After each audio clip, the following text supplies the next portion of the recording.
Great stuff. Welcome everyone. We'll be starting shortly. We're just going to wait for people to filter in from the waiting room.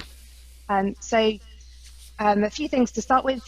Do go into the chat box and say hello and introduce yourself, where you're from. Just tell us something about something you're looking forward to about this session from what you've read so far.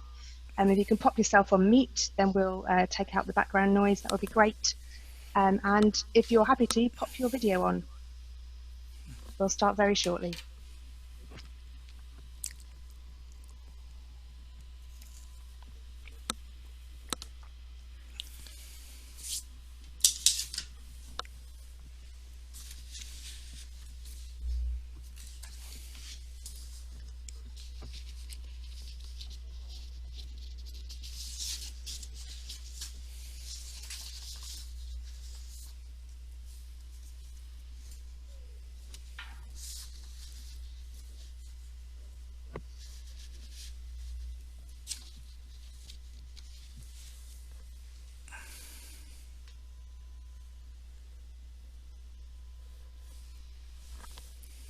Great to see so many people joining from all different walks of the UK and Ireland. Fantastic. Shah, do you want to let me know when we think everybody is in? We are only just after 5 o'clock.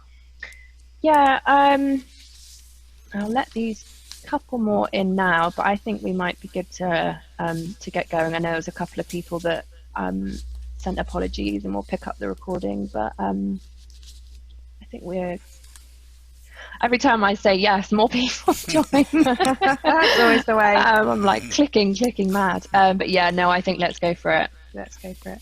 Okay, great. And thanks everyone for saying hello. Great to use the chat box during this session.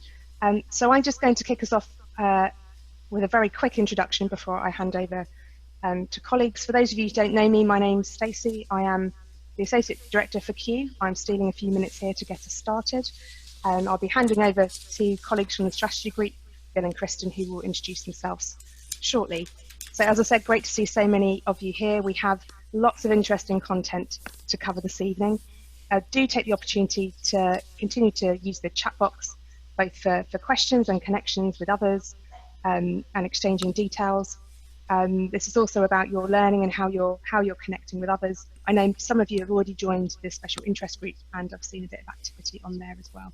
So that is fantastic. Katie will move on to the next slide. So I'm just going to take us through a little bit of housekeeping just to get us started. We do have subtitles available for anyone who needs them. If you would like to see them, please click on the closed caption button at the bottom of the page, and you'll be able to access those. We have some breakout functionality as well. So if you would like to be in the breakout group that has that functionality, then just drop Charlotte Bowden a message, just to make sure there's not any other Shahs on the call, and she'll be able to arrange that for you as well. The other thing to say is that we are recording today's session, and we will be sharing some snippets potentially on the website afterwards. If possible, great to have your videos on. I know that's not always practical with both children and animals in the background. We always like to see a cat crawling across the screen. So if you're comfortable to do that, please do. We will be having some time in breakout sessions today where you'll be having conversations too. So I'll do a few introductions to some of the team who have been working on this. So Shah is leading our logistical and technical support for this learning series, and you'll see lots of her over the coming weeks and months. And Katie and Matthew have been working with colleagues from the strategy group, Bill and Kristen, in order to develop this. They'll introduce themselves shortly. So this is the team behind it. You will see us online in the special interest group and joining all of these sessions. We're all really excited. We've been working on this for a few months now, and delighted to get going with it. So a few words from me on why network weaving. And we recognise in Q that there are a set of relational skills that are required in order to bring people together, and to take those silos that we often see and start to bridge some of those divides. And I think that's what we talk about when we're talking about the benefits of being in a community that is that works across boundaries, across the UK and Ireland, and some of the behaviours and some of the skills that we need in order to do that well. And our offer to you as members is to ensure there are opportunities for you to develop your network leadership skills. It really is a privilege that we are able to invest in this kind of development and fund this work to support your learning, and that supports the development of your networks and the development of Q as a whole. So there's something about your role as leaders of either communities of practice, groups, networks, and how you are being more intentional about the role that you want to play and the role that others play in your group. And today, Bill and Kristen will be taking you through some of that. This is the first for us, this type of series. So it is a learning experience for all of us. We will have some evaluation that's supporting the development of this programme, and doing it in a virtual space for the first time also. So we're really keen to hear from you as we go through about how this is landing, both in terms of the content and the delivery. So we've got a series of 5 workshops happening over a number of months. Today's session kicks us off with an opportunity to learn about network leadership roles, how to activate them, how to activate your networks, and the benefits of networks really in addressing some complex issues, which I'm sure you're all experiencing in your world of work. Registration will remain open for all of these workshops, and the information is available via our website. If you've already registered, we'll be sending out further details on all of those as well. Okay, so that's just a brief intro from me. I'm going to hand over to Bill, who's going to take us through the session. So thank you very much, and thanks, Bill. Brilliant. Thank you, Stacey, so much. It's great to be with you all. We've been anticipating this evening for a long time, and what a great turnout. Thank you for taking, again, valuable time out of your day to be with us and to learn more about network weaving. So just quickly about the strategy group. I am William Moore. I'm the principal of the strategy group, and I'm a senior fellow at the Midwest Center for Nonprofit Leadership in the U.S. And I'm joined by my colleague Kristen Johnstad, who is a senior network consultant with the strategy group and has her own practice and is the principal of Johnstad and Associates. Kristen, I believe, waved. I'm waving too. So it's great to be with you. So what I'm going to do now is I'm just going to quickly go through the what we hope to cover tonight in our workshop. Stacey did mention that there is a whole series, and we're hopeful that everybody can attend each of those events. We'll share, if you don't already have it, we'll share dates and times on those as well. So let's just quickly talk about what we're going to cover today. We're going to talk about the purposes. First, we're really going to define what a network is, and we're then going to talk about the different purposes that networks can bring to work and the benefits, particularly when we're addressing complex community issues. Secondly, we're going to talk about what are the essential features of networks, and then also about sort of do some reflection on how networks evolve over time, and there's particular value in the different types of networks that are available. And then third, we're going to talk about network leadership. Actually, Kristen will take you through that and really introduce you to the different roles that network leaders play, and how those essential roles are used both to support a culture in networks and the building of networks in communities. And then fourth, we're going to talk about how to move from what is often the experience of many people in collaborative work, where we spend a lot of time talking and not much time moving to action. So how can we move to action more quickly? And then finally, we'll talk a little bit about the Network Weaver checklist and how that tool can be useful for you and for others in your organizations and networks. So that's the sort of scope of what we'll cover over the next period of minutes. And I think what we want to do now is turn this over to Kristen, for a little bit of check-in. Well, yay, I'm so happy to be here. I am so excited to learn about your community. And one of the ways that you'll learn about, or you'll share with me, is that you'll start telling me in the chat. I hope you'll tell me. I have a talk back. Please tell me if stuff is landing and making sense or not. So on that note, if you have certain kind of guidelines for me about the Q culture, the Q community, the way, you know, some people call them ground rules, you can feel free to put them in the chat. That will help me as somebody who's new to your community. I'll say there's two that I'm going to share, and maybe I could ask Katie or Shar to type them so I don't have to stop to type. But one thing that happens in many meetings or many workshops, but I'm just going to say it today, is expect unfinished business. Expect unfinished business. So that's why we have that chat open so people can post their questions. We'll get to some of them today. You might have tea with somebody when you see you have a common question, and then we'll move a lot of that to the group space. And then the other thing is slow down. There's not much time. So that's another guideline for me. Slow down. There's not much time. So I would like to do two things as a way, and thank you. You all are shy. Shar put my sort of words in there, but you can feel free if you have, like, we end exactly at the end of the time, or I drink and eat while I'm in a meeting, please put them in there. I'd like to do two things for us to just connect with one another again as a community, and it is about getting a sense of who's in the room. So we got a sense by hearing or having people type where they're calling in from. I got a sense by having the reminder that sometimes having captions, so closed captions, so that in my English or American English jargon, everyone can know what I'm meaning. So hats off to the translator.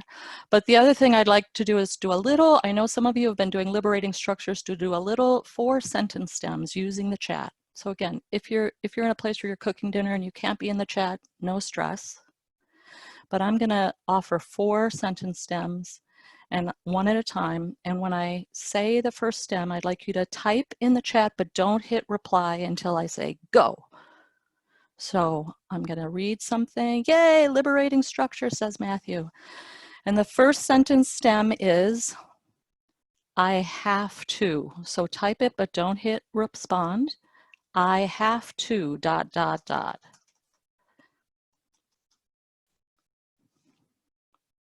I have to.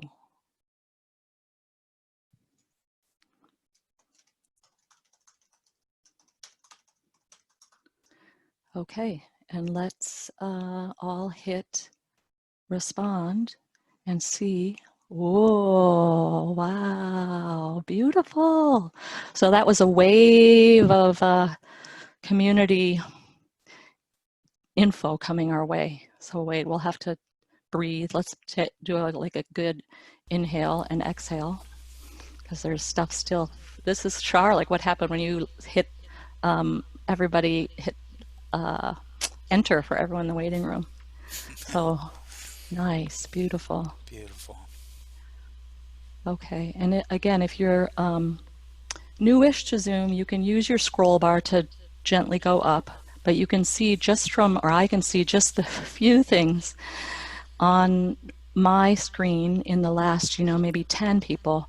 People are coming from all over the place. They have all different kinds of things on their mind.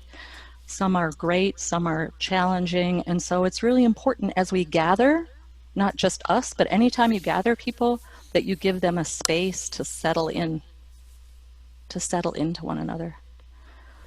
So let's do another sentence stem. And so again, type your response to this, and then don't hit reply. If only ...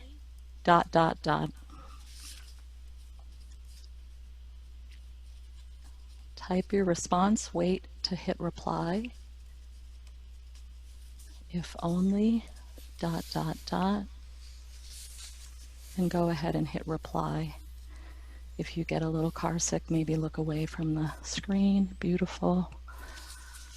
If only I had a glass of wine. That would be trouble for me at 9 in the morning if I had more time. If we weren't in lockdown. If it was summer. If I could meet up with people. Amazing. And again, we'll do one more.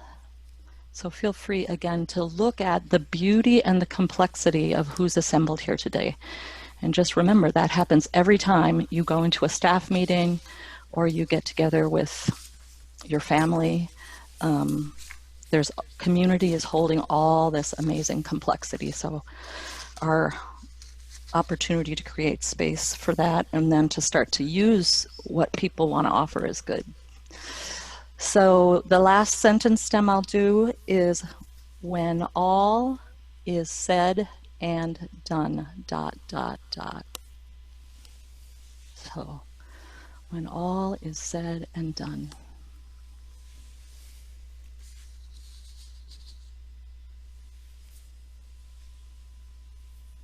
Right.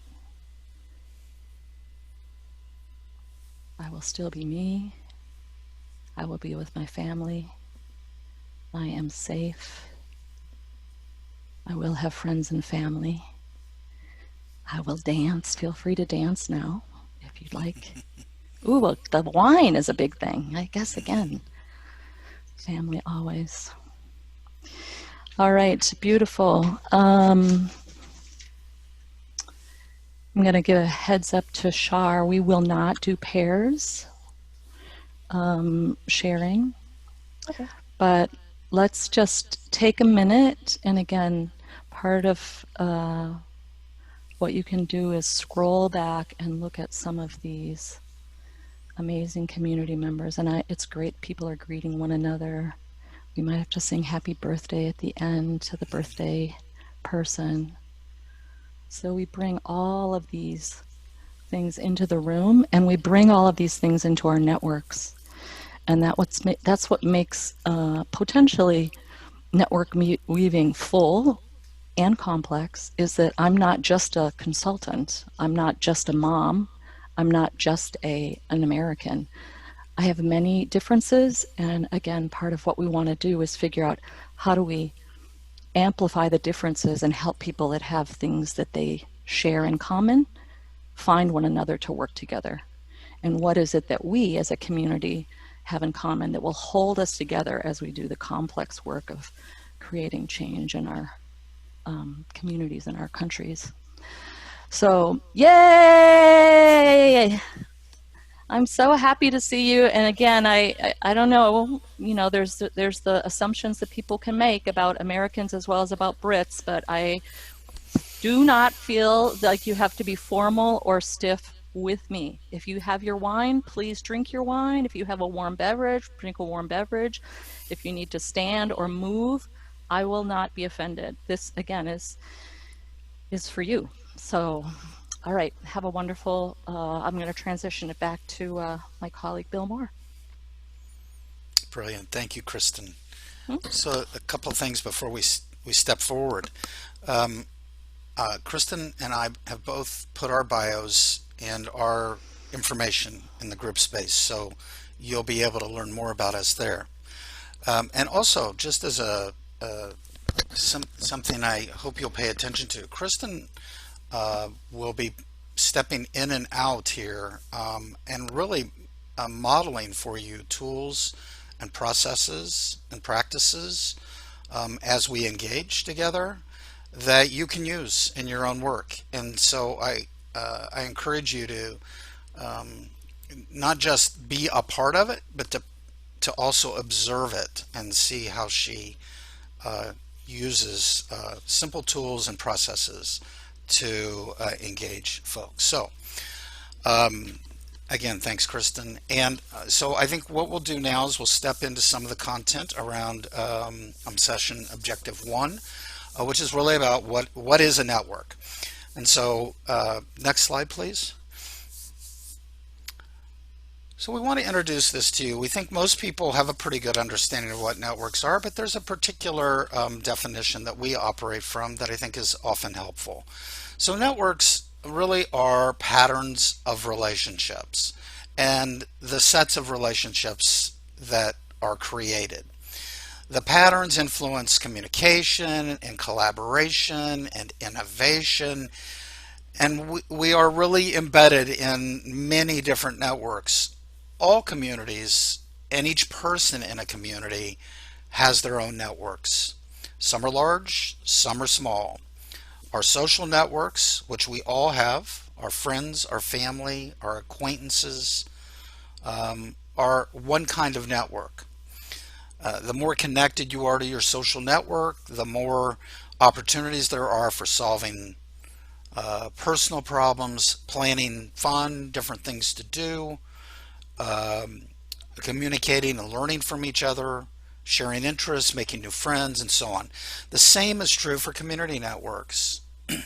And while you may not be looking to grow and expand your social network, community networks, intentional networks like we're talking about Q, are about growing and adding new members, bringing new ideas, new energy, new potential solutions, new resources to improving the community, to improving the work that we do.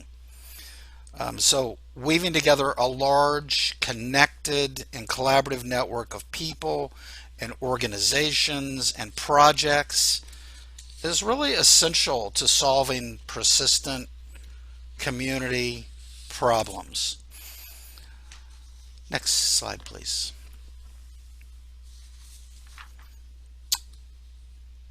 So knowing that we're all part of networks and we're all part of Q, all of us in this workshop already have these established social, personal, and professional networks. We're all part of many networks.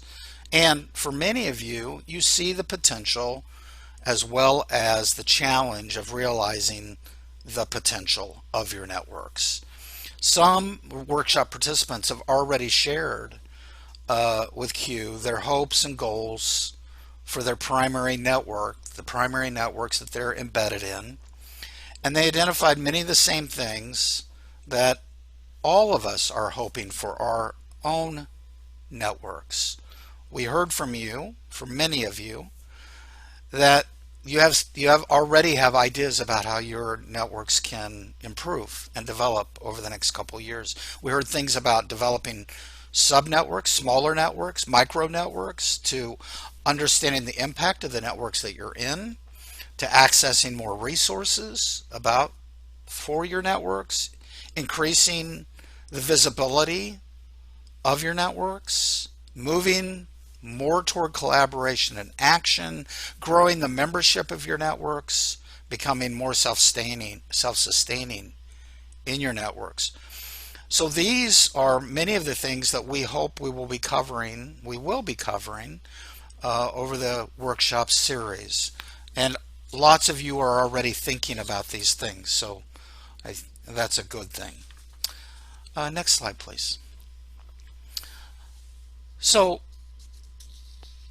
networks have many different purposes. They exist for many different reasons. Next slide.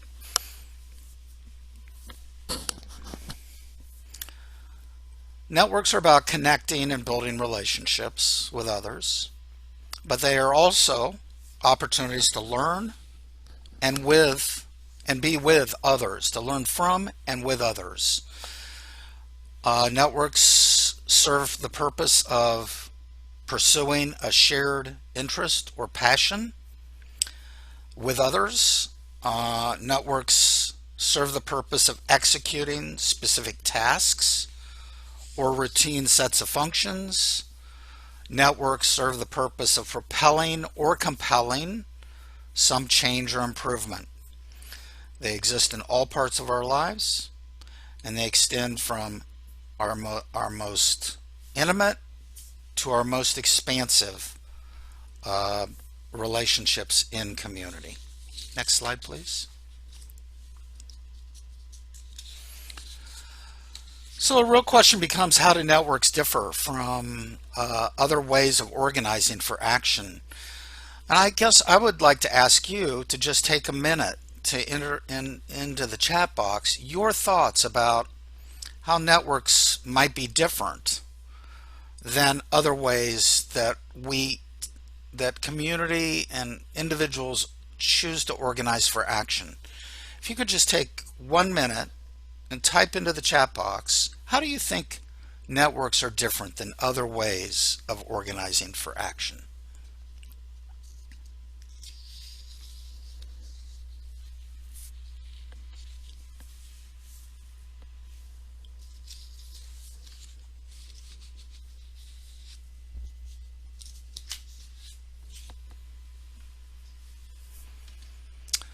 More relationships, less formal, more intentional, start relationships, fluid and changing, fluid, bring variety, crossing boundaries, no hierarchy, collective, organic, not a legal entity,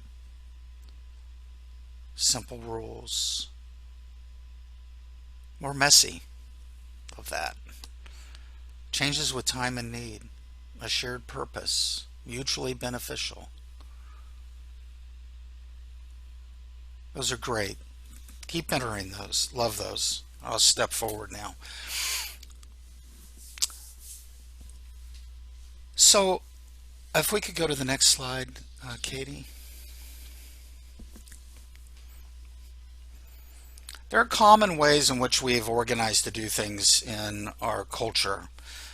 These will all seem very familiar to you. We live almost daily with these kinds of ways of organizing.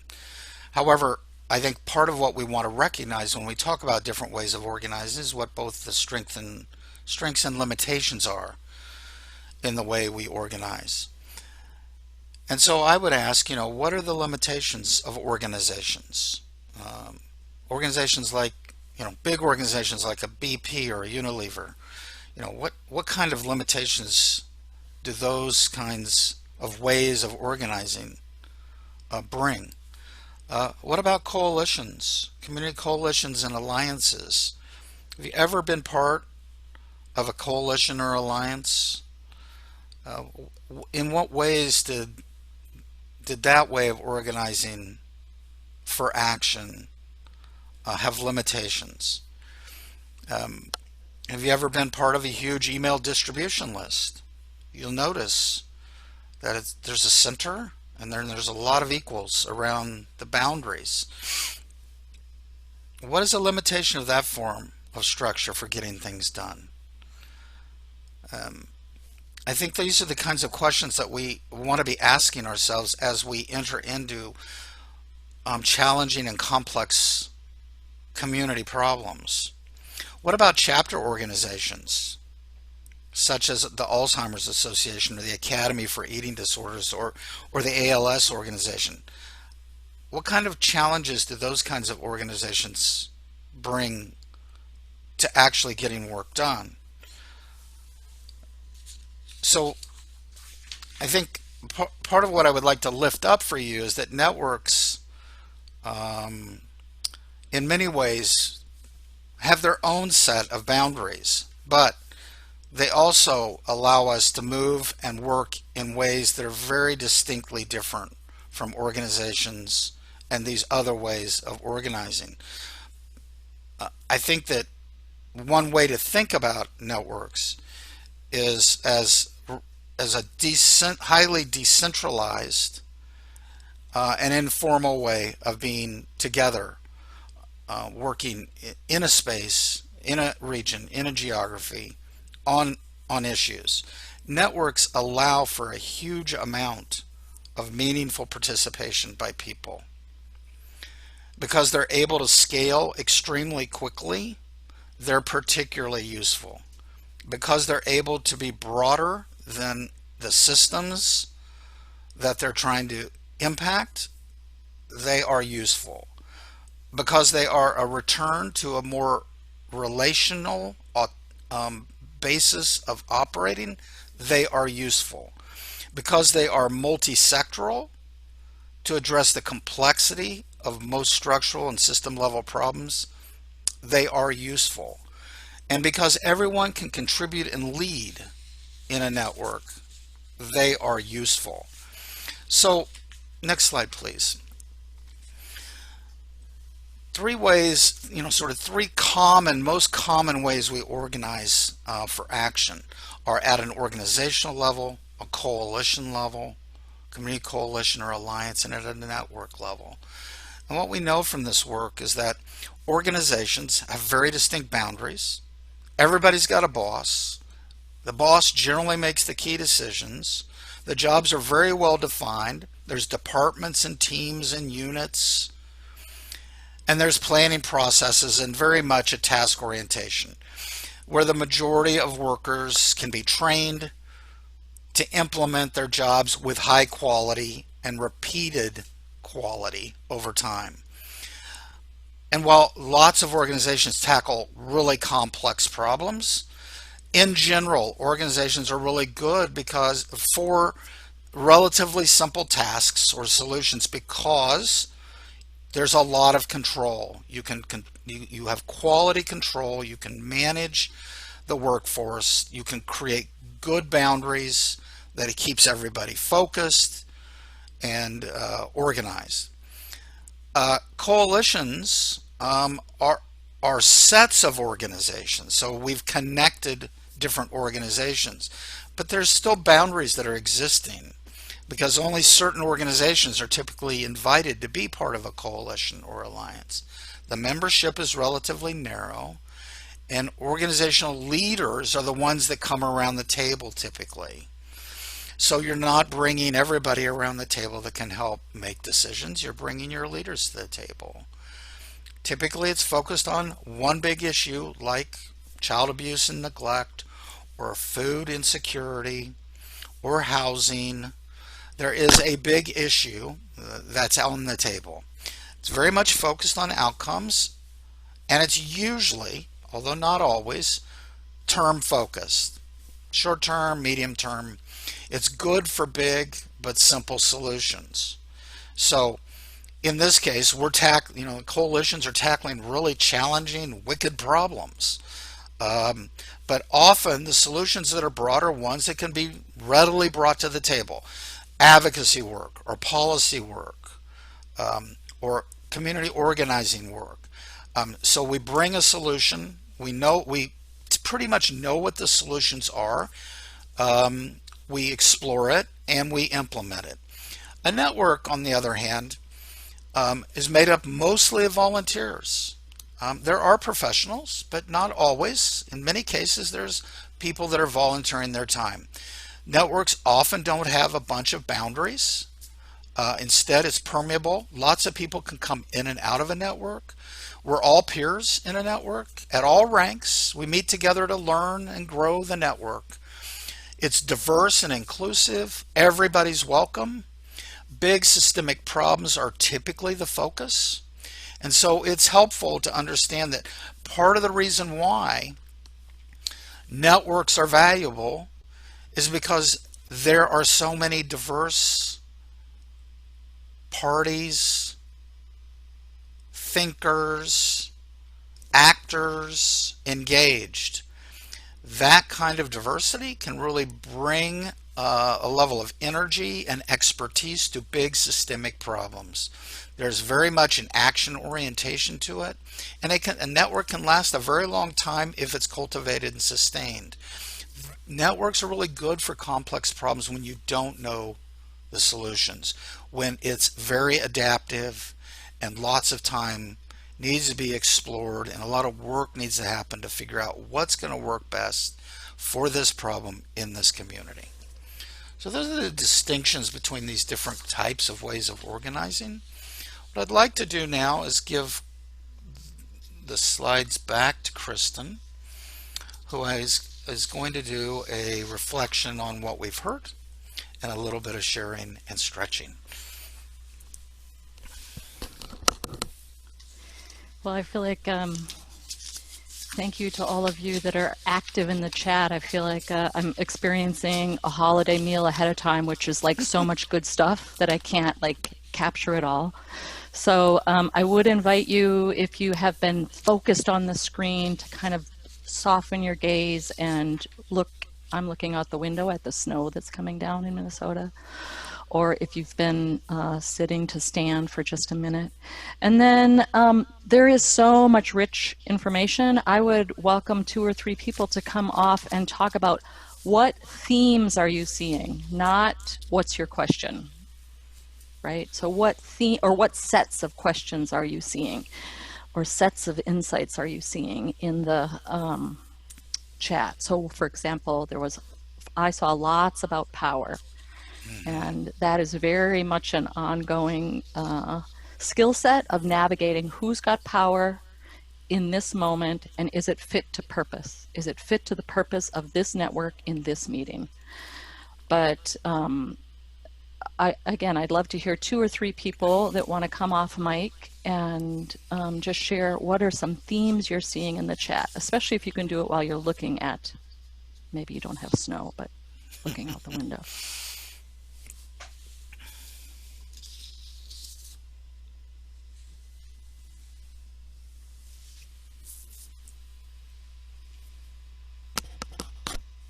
Yeah, come out of the fog. Those of you that come out of the fog of the chat box and tell me, as you stretch, what are you noticing in yourself and in your colleagues as they respond to this content?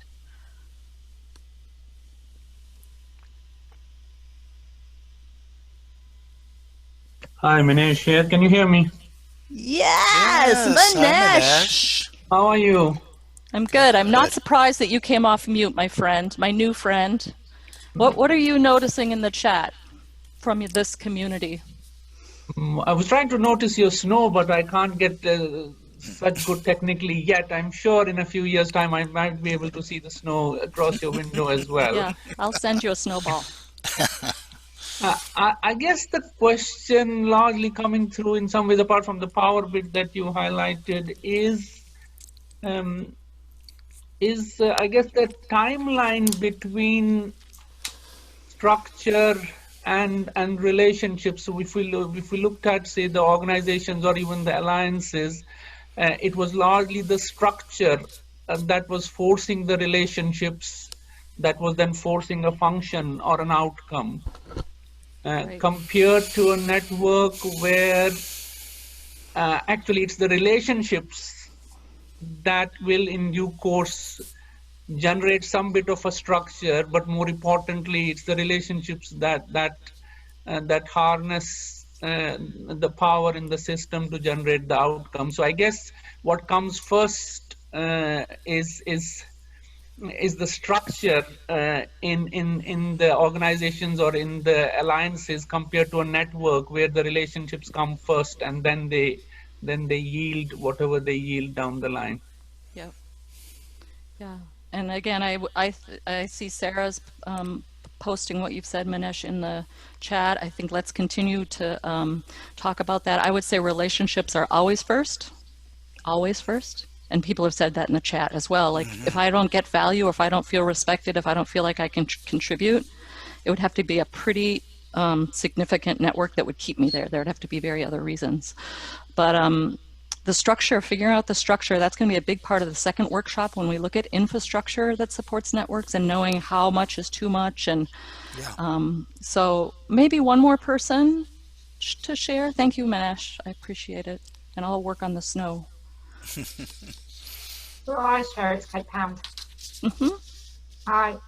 So I think for me, kind of like there's a bit of conversations going on about about new power and where does the power sit. And traditionally we go for the traditional approaches when there's a problem to solve, but actually that's very like top down, feels really heavy, and they don't get projects that continue. And actually we're now in a place where we have so many complex problems that we need to solve.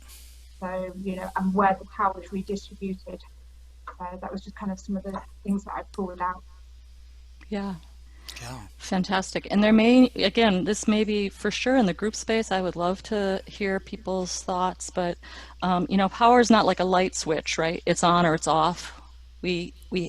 One person has it always. Like in networks, we want to figure out how can we know who needs to have power at this point because we need to move things forward, but you're always trying to distribute, which is again why we'll talk a lot about self-organizing, which means small groups of people coming together to move things forward that might be part of a bigger alliance or a bigger network, but you're trying to really get small groups to self-organize around what has value for them. So wonderful. Thank you. Please keep in the chat, and I'm going to continue to try to absorb as I can. And Bill, why don't we jump back to a little more content? Yeah. Thank you. Brilliant. So let's step into what we just want to lift up for you some of the essential features of networks so that we're all talking the same language. Next slide, please.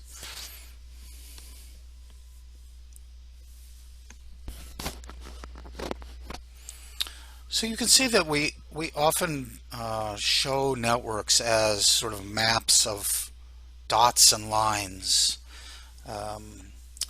And the denser the dots and lines, the more relationships there are in a network.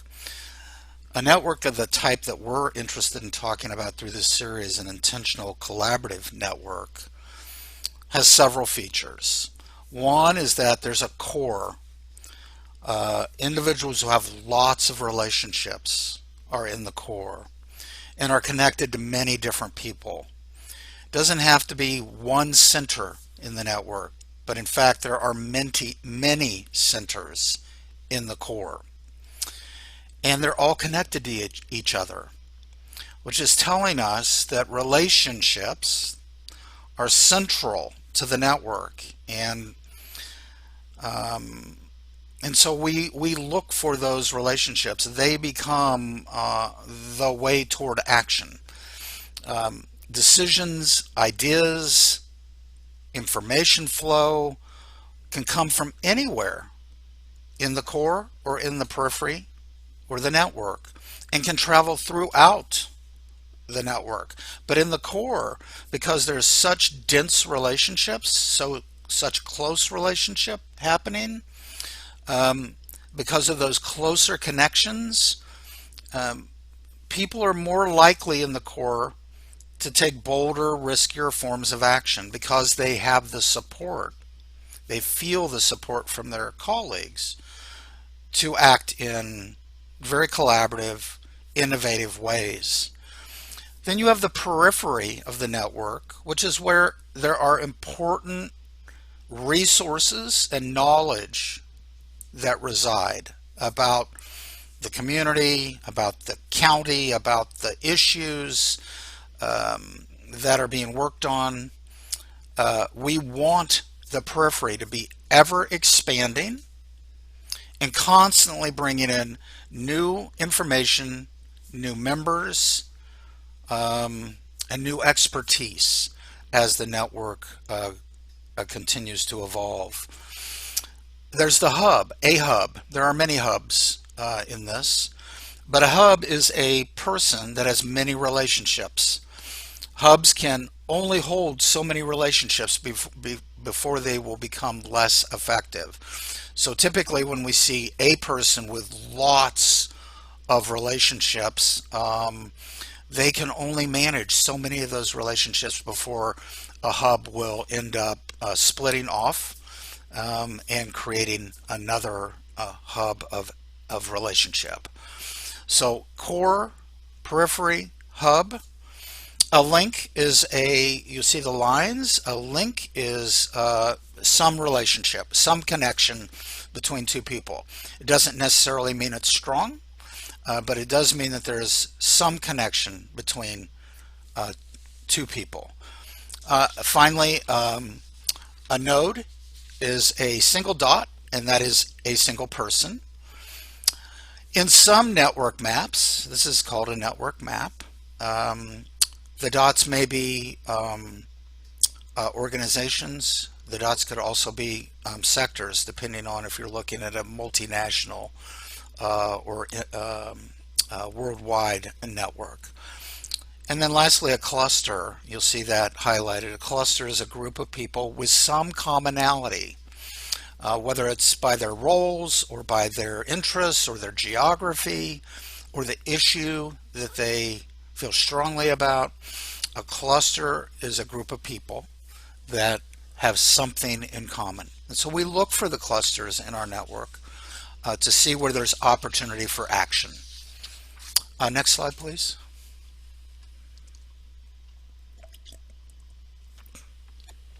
So continuing on with an intentional collaborative network, some of what you'll want to notice about this is that there is a decentralized core, which means that no single entity or person has the leadership responsibility. In fact, within the core, there are many leaders that are all connected to each other and to others, and they're all looking to continue to grow the leadership and the diversity of the leadership within the network. Within a collaborative network, we are often looking for overlapping clusters of action. And what that means is, remember we saw a cluster last time, what that means is, where are there clusters of folks that are interested in different things that overlap? Because that's an opportunity to bring two pressing issues or two entities or two groups together in a way that creates synergy and intersectionality. And so we look for those overlapping clusters for action. You'll see, and we'll continue to look for a strong periphery of new ideas and expansion. With intentional collaborative networks, we're trying to build the connections that enable people to make change. Trying to build the connections that enable people to make change. In your case, and I won't speak for everybody, but I believe that there's an interest in having stronger relationships between healthcare providers and those working in the healthcare sector and professionals, not just providers, but other professionals that want to have a stronger relationship with each other. They want their institutions to be more connected, more synergistic, and we want to be more connected to the communities that we serve.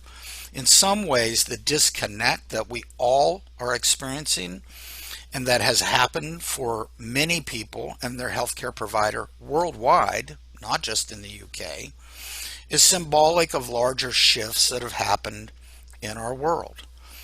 And so reconnecting providers and their institutions with their communities is part of a very big change in how we are currently in the world. If you want to make that kind of sweeping change, you need lots of people connected to each other and working on that kind of a shift. Networks often focus on system shifting work. We don't want to tear down the system, we want to shift the system. How do we move the system in a way that's more beneficial for those we're trying to serve? You need lots of leadership, not just one organization leading that kind of work.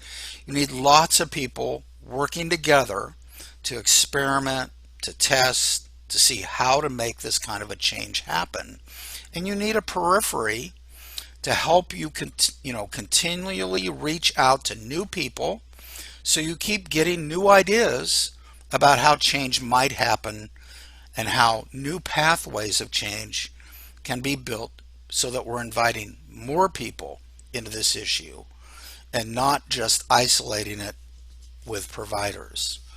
So that's what we mean by an intentional collaborative network. So next slide, please. Networks evolve in very specific ways, and so understanding where your network is at any given time is really important.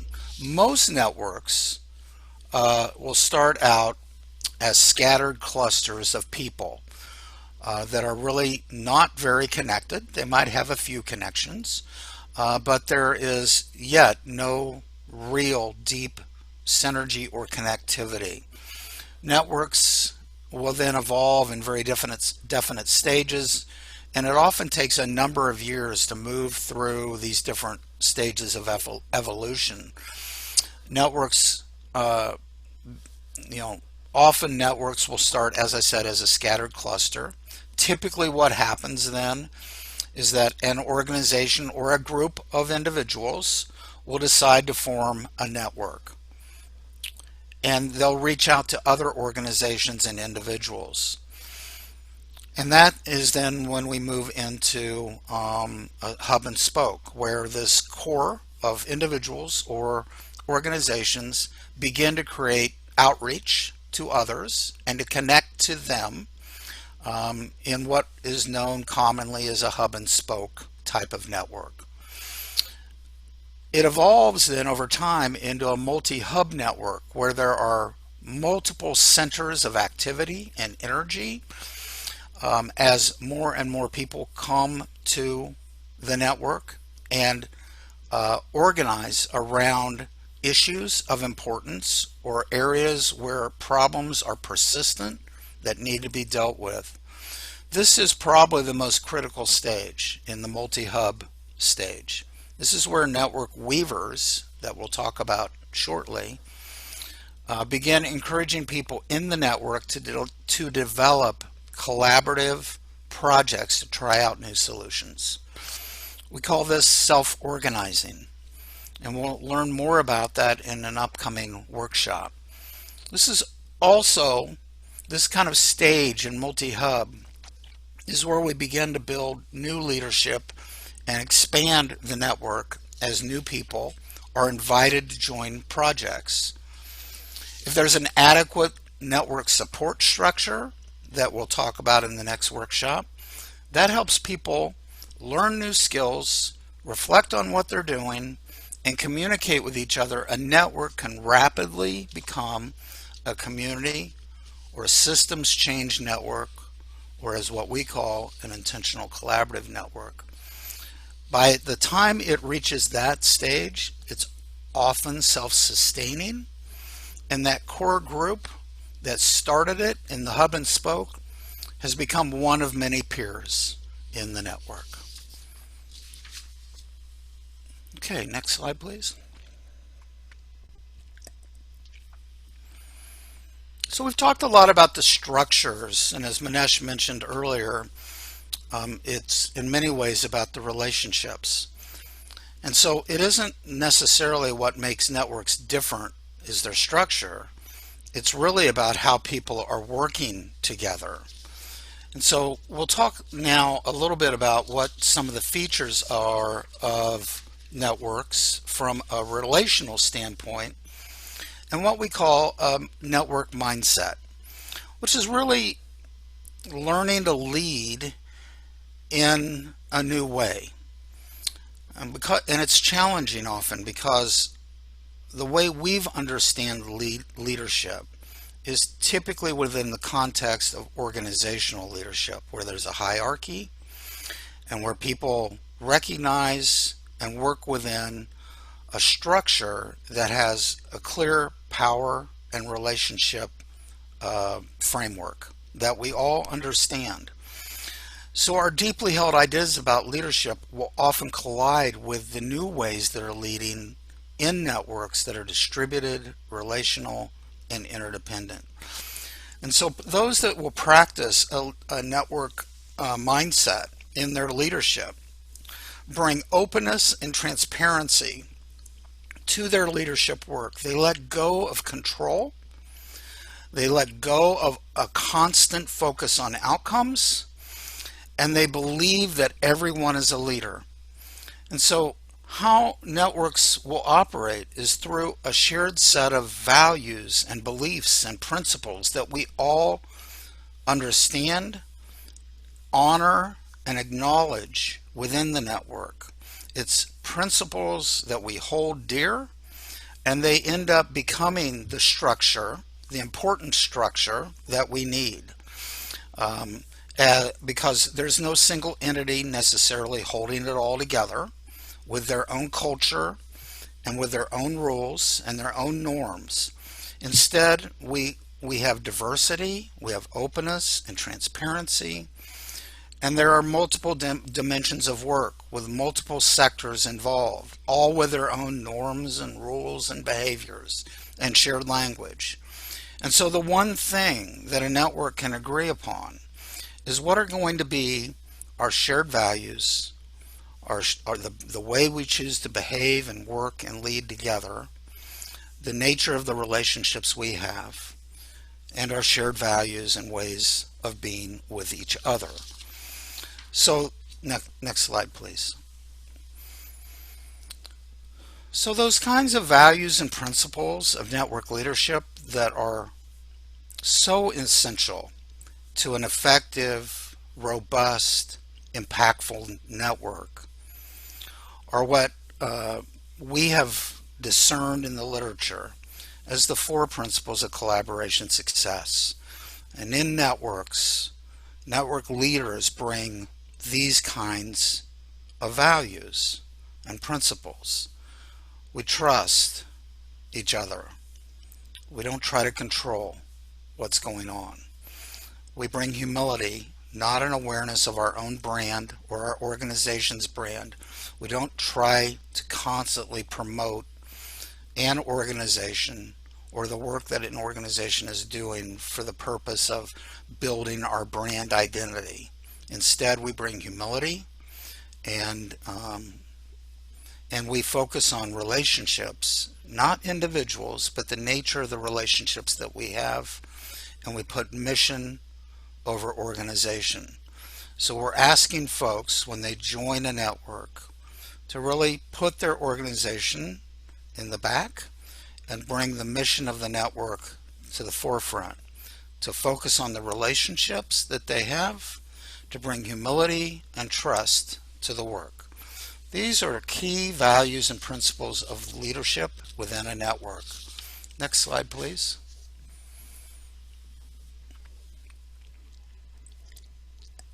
So you can see on the screen a list of the kinds of network values and behaviors that we often try to promote within the work that we do in community. An intentional collaborative network has some very specific characteristics that we've gleaned from studying hundreds of networks. These networks have very diverse cores of different types of people with different perspectives, life experiences, and expertise. Such networks are super focused on bringing in people who are often excluded from opportunities to share and decide. These are often the underrepresented, the vulnerable, the marginalized, who've never had voice, never had opportunity to inform the thinking of those in power, and they've really never had a seat at the table. These networks encourage people to interact as peers and to support people to take the initiative to form collaborative projects with each other, which creates many, many, many more leaders skilled in collaboration. So you'll see that we're lifting up and bringing forward a desire to have a diversity of voices, cultures, and experience. We're intentionally inclusive with a real focus on how do we give equitable opportunity to have voice, power, and share in decision making. It's all peer-based. We don't acknowledge the roles, the official formal titles that people bring to networks. That's not what's important. What's important is that we're all peers working shoulder to shoulder. These networks are self-organized, which means when there's opportunity, we take the action. We don't need to get sign-off anywhere. It's take action where there's opportunity, where there's passion and commitment and energy around creating change. There's a focus on growing new leaders. One of the key principles is leaders within a network, one of their primary roles is growing new leaders and supporting leaders. It's about decentralized control and leadership, experimenting, testing, and trying, a focus really on learning, because these problems that we're facing are complex problems. They're multi-sectoral, complex, persistent, challenging problems.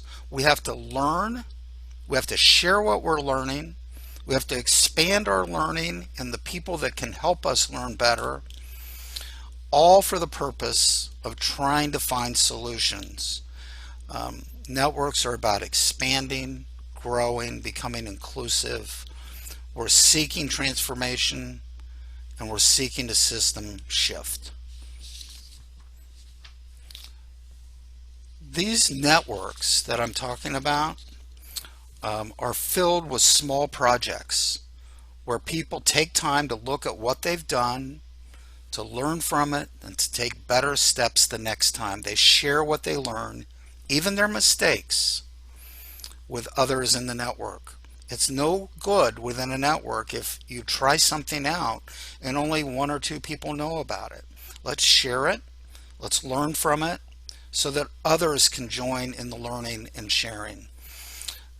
Network leaders are expanding the network by bringing new people into their projects and reaching out to other sectors and other networks. Are we creating connections to other sectors and networks in order for us to learn better and to work better? Because what we know is that the more we learn and make breakthroughs, the more you can transform and shift the systems you're working to change. Okay, next slide, please. So I would argue, and I think most folks that work in networks argue, that the number one task of network leaders is to help others become network leaders, to support and lift up collaborative action in a way that distributes power and opportunity and engagement fully and across the network, focusing on those kinds of things instead of ownership and competition and hierarchies. And one of the phrases that I just love is that network leaders transform the holes that we have in our structure into structural holes, so that we're filling in where the gaps are in both our capacity, in our knowledge, in our learning, in our experience with others, and with action, and with learning. So I would just ask you, as you look at your networks, where are the holes? Because that's where there's opportunity, and that's where you want to engage others in helping you collaboratively find solutions. So I'll stop there. Kristen, I'll turn it over to you. Awesome. Well, there is so much amazing wisdom and experience in this community. I'm just thrilled. And today we're just going to do some breakout groups randomly, but I'm already seeing, and people have posted, like, how do we start having breakout groups for folks that have similar interests? So people that really want, they already know what networks are, but they want to figure out how to share the value. Yeah. Or they're getting stuck, they're inside an alliance, but it's very constrained. So we'll figure that out. But today you get to have a random, Shar will work her magic. We're going to take 15 minutes. Again, you can see, maybe Manesh said that the camera was showing my chin, but I encourage you to stand if you've been sitting. I encourage you to move a little bit in your small groups. And the invitation is really to talk about sort of what is exciting you about this content of creating intentional networks, not just using informal networks, but being more intentional about network development, network support, network effectiveness. And then how are you already either applying this, or could you apply the concepts or the practices? So there's kind of both. There's the concepts of it, and then there's like, how do you really share power? Liberating structures is a perfect example. It flattens engagement, increases people's ability to contribute, but what are you doing to bring these into your work and your life? And if there's questions, any of this, you can open up the chat once you get into breakouts, and feel free to put those questions. I'm going to do a lot of harvesting, I think, of this very rich holiday meal. But it's 5 after 12. So Shar, if you want to work your magic, groups of 5, and you'll have 15 minutes. So she'll send you a note, but try to watch the time a little bit. Be sensitive that there's 5 people. and have a conversation about what's landing, how you're already using this, what questions you have. See you. People are coming back. I hope you join me in the dance party Shar and I were having when you were solving the world's problems. I haven't had any wine because it's high noon where I am. And as soon as Bill Moore gets here, you're going to see us talk in front of the group about how to use the time. So Bill, as soon as you get back, I don't see you yet. Bill's probably going to be the last breakout to come because he loves to talk about networks and network weaving. So I'm here, Kristen. Awesome. Awesome. So you can, so Bill, we have, you have 3 minutes to either do the activate content, or we could just do some share outs from the breakout groups and then do the closing slide. What's your preference? I guess I'd like to hear what the breakouts had to say, I guess. Okay. Yeah. Okay, so let's do full screen, no slides. Katie, I'm gonna, like, this is tasking our fabulous team.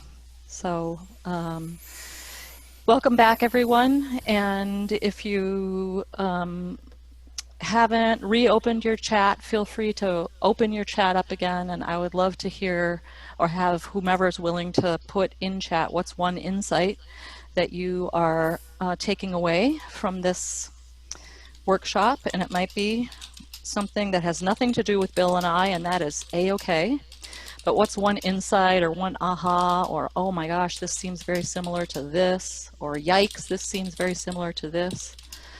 So please put in one insight. And then as we do that, you'll see when we put the slides up, I think we'll still put the whole slide deck in the group space, that there were a couple more content chunks that we were going to cover. We were going to cover talking about how do you activate a network, you know, whether it's a new network or it's a network where I know like Hilda, there were a couple people that said, oh, I'm in one, but the energy is like, we need to like to re-engage or reactivate our existing network. So that's content we will not cover today, but we'll figure out how to cover it. And then the fabulous leadership checklist, or network weaver checklist, which also we did not cover and we won't have a chance to, but we will figure out how to do that. So I would like to take, again, besides the chat, if there were 2 people, and maybe not Pam and Manesh since we got to meet them earlier, but 2 other people that would want to share out something that they discovered in their group or about this time. We'll take 2 voices out of all the 100 voices. Sorry, that feels like a power move right there. And then we'll close. Yeah, I'm happy to. It's Jo Murray here. Hi there. So we collected all our stuff on a PowerPoint slide because, you know, we have to put some structure and governance around it. / not, which is a lot of our conversation actually. So some key words that resonated for us was intentional. The shared purpose was important. That's my phone ringing to remind me that my son needs to do doodle maths tonight. Tension between the network and the need for governance, as I've said, and we talked about that, whether that was around the demonstrating value, and that actually that this current situation of the pandemic and COVID has led to some real opportunities for networks to blossom actually, and to rapidly move through those different stages of the network. And again, we reflected on that, and probably it was the common purpose. Yeah. Feeling scared and the safety of the peer support of the network, and then also some conversation around breaking out from the normal structure of the network and trying to enable others to have the freedom to do that. Awesome. Thank you so much, Jo. Yeah, and I put something in the chat, but I'll repost it in the group space. Bill and I are both working with a rural health network that really had to pivot after COVID, and part of what happened is that they came together in ways that they are blown away by. But it's because they've been practicing some of these skills and talking about, they don't even have a clear network yet. But what's happened is that there are multiple networks, and so I can share the map network map that we did, and they have a big summit coming up this Thursday where they as local on the ground weavers will talk about what impact it's made. So if you want to register, you could get the recording and see how Texas does it. So let's hear from another person maybe, and then Katie's going to get the last slide ready.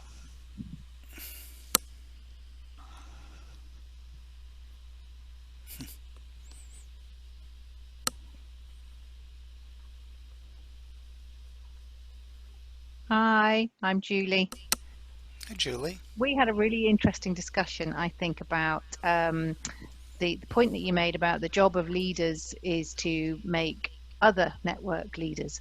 And we were talking about how the advantages of MS Teams and Zoom and the video conferencing to kind of, there was a lovely word that somebody made up, and I can't remember what it is now, but it was like democratizing the whole meeting process, because you don't have that awkward bit about when you walk into a room and you wonder where to sit in relation to the leader and all the important people, and or if you're a bit late, do you sit in the back row or the second row, and all of a sudden that's disappeared and we're all at the same level on a screen, and maybe that's helping networks become a little bit more equalitative.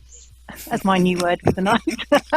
Nice. Awesome. Like it. More new words. I wish I had my closed caption on, so I'm teasing. Awesome. Well, thank you.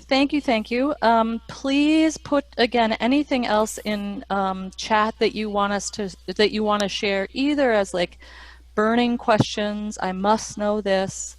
I also just put an invitation, and I will post this in the group chat. Anybody that wants to harvest and curate the chat, we can do it together. Chat is another communication channel when we have Zoom, and so if you want to see how I do it, or if you want to teach me how you do it, you'll see the full chat, and then with a couple of you, at least I'll curate the chat, and which basically means that you try to see all the juicy stuff and figure out how do you start clustering things together. So Katie, you want to show us the screen, or do you want to just put the Slido in? Yeah, that sounds good. Maybe, Shah, you could put that in the sidebar if that's okay. But thank you so much, Bill and Kristen. That's been really fascinating, really interesting. I hope everyone's enjoyed it, and actually a chance for you to share what you have thought of it. So all the feedback on Slido is anonymous, and we'll be using that to inform next sessions. So please give us as much information as you can. We'll just for a couple of minutes go to Slido with the password as Network Weaving 1. So I'll give everyone a couple of minutes to go through that in their own time, and then we'll come back and just do an after action review in the sidebar. If anyone has any problems accessing it, please shout or put it in the sidebar. Thank you. And Katie, will you lead the after action, or do you want me to do those pieces? I can. Good. Yeah, I'm just. Excuse me. That's you. Thank you. Tried to mute and couldn't get there.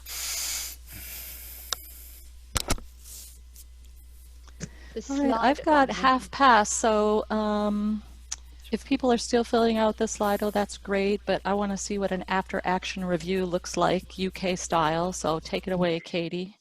Brilliant. So if everyone could write one thing at least that what worked well for them, and prefix it with www in the sidebar, and also thank you, Shah. Later on we'll be doing even better if, but we start with doing what worked well. That would be fantastic. And again, this kind of information that we can use to improve the sessions as they go on.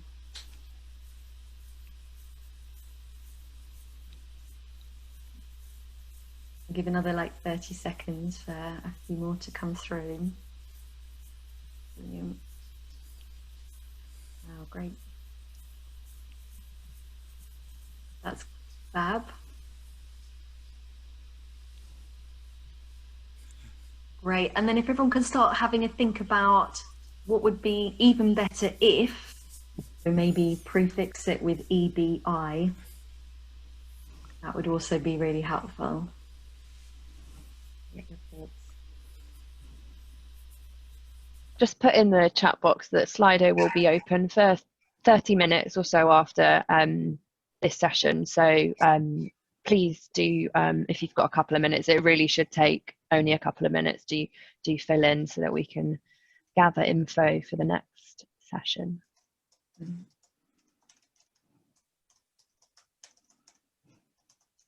Oh, thank you, everyone. That's really useful.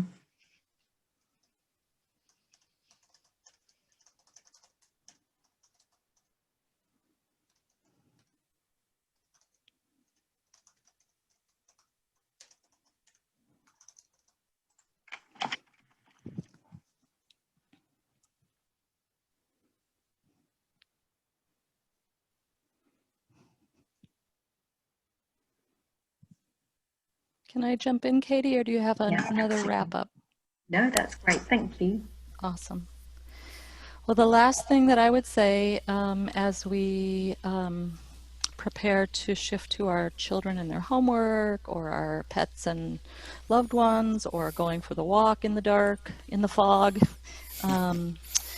I just put a commitment in the chat for myself, and it will be to spend 2 to 3 hours in the next 2 weeks on the group space. So I hope we can transfer some of these curious questions and how is this the same and different than other things that I'm connected to. We want those sessions to be, or those spaces to be robust, so I'll definitely be there. I hope that you can think about one thing that you can do in the next week. And you don't have to tell me in chat, there's no pressure, but we know that if you don't put this into practice right away, if you don't take one of Bill's slides and show it to somebody, a colleague at a staff meeting, or if you don't just start to notice where is power in this meeting at this moment and do something to see if it can shift, it won't stick. So I'm just saying that again, you cannot think your way into this, you have to practice your way into this. And that means that you just gotta try things, and you gotta turn to each other and to us when it doesn't work. And we'll hold you up like a web of support and learning. So I am so grateful for the invitation to connect with the Q community. The next workshop's actually in the new year, and it will be looking at network support systems, we think. I mean, it will be that, but we have to figure out how to get the Weaver checklist and some of these other pieces in. And I think I started by saying, expect unfinished business. So we are grateful for you. We are grateful that you came. Please invite others in the future, and have a wonderful, wonderful evening. Thank you all so much.